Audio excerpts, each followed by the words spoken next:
Alright, let's see Nero skills. Here we go. Posted literally just now, 6 minutes ago. Okay, Defender, Burst 2, Fire, cooldown is 20 seconds. Cat's Repayment passive activates when recovery takes effect. Affects damage to the target to who applied the recovery effect. Damage taken. Wait, that means that whoever heals. So it doesn't matter if she gets healed or not. It's just whoever is the healer. So she gets her own defense damage taken. 40.215. That is a good amount of damage taken reduction. So any healing dot unit.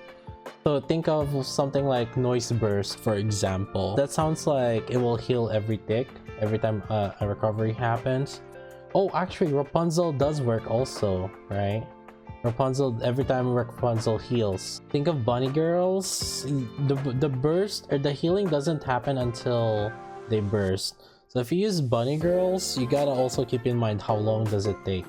She is submachine gun though, and most submachine guns have low energy burst. PvP, if it's just PvP, let's see. There is a 30% chance of activating when attacked. She has taunt on her burst. When entering battle, affects self. Max HP plus 60.28% continuously. So that's just a self buff. The taunt lasts for 15 seconds. Damage taken, you can expect that she can max out the damage taken. And then whoever is the healer gets a damage taken also. Hold up.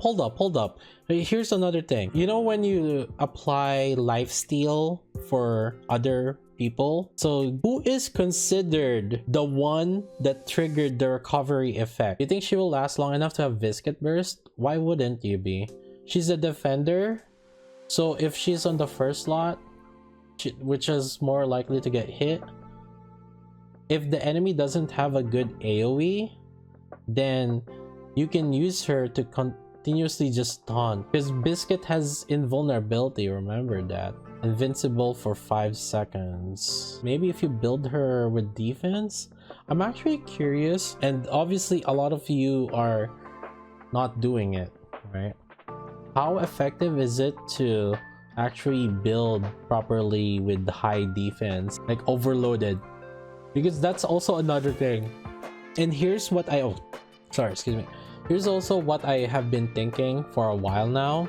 The devs have been testing units with probably their ideal overload things, and that's how I notice it is on Summer Neon, because I feel like they haven't tested Summer Neon when people are just progressing Summer Neons, right? Like they don't have good overload lines and things like that. That kit screams pull only one and the rest to wishlist. Champion Arena coming out soon.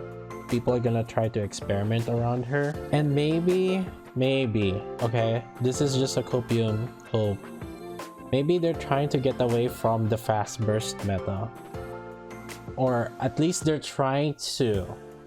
That's what they're trying to do with Rosanna a little bit, kinda, but not really. They have failed on it. Same way with Nero is what it seems like. So that's kind of how I see it. Yeah, SMG is kind of bad for fast burst. The only thing I could see this being kind of like a must pull is probably never. Unless like PvP ends up being such a good reward, like the Champion Arena, like if the rewards are so good, oh man. But also at the same time, I'm trying to think, right? Like they have been trying to not put too much advantage on people that are like whaling. I'll clarify that. In particular, the solo raid and the co-op rewards.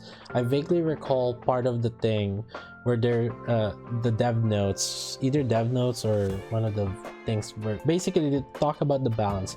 They've been trying to make it so that the competitive aspect is still there for people that want to be competitive, but also for the people that couldn't really get competitive enough are still getting plenty of rewards. And the biggest example is co-op rewards, right?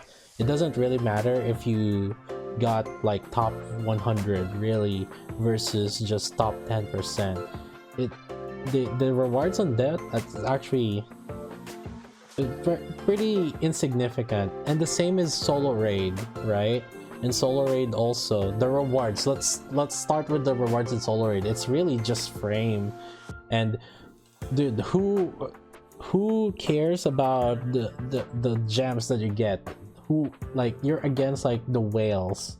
And actually I have seen some people in the top 50 before that I feel like they're relatively free to play slash like their level is not that much higher, and I feel like they're also within their level range and maybe investment and CP power to actually make me think, yeah, I could have seen that guy actually compete the same way, like with the points that he got and things like that. And he also seemed like he was in like a reputable guild.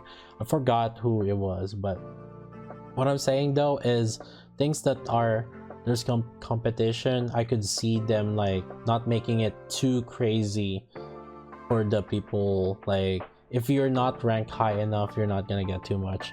And so that's why I cannot see Nero also as like a much, unless you like PvP and you want to try to be creative, because I could see some things where you could get creative with this.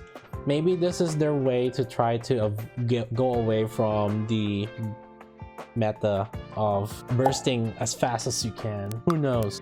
Overall, I don't see her as a must pull right now, but ooh, you know, hey, you know, PvP is gonna reset soon. Maybe we'll be able to test some things out.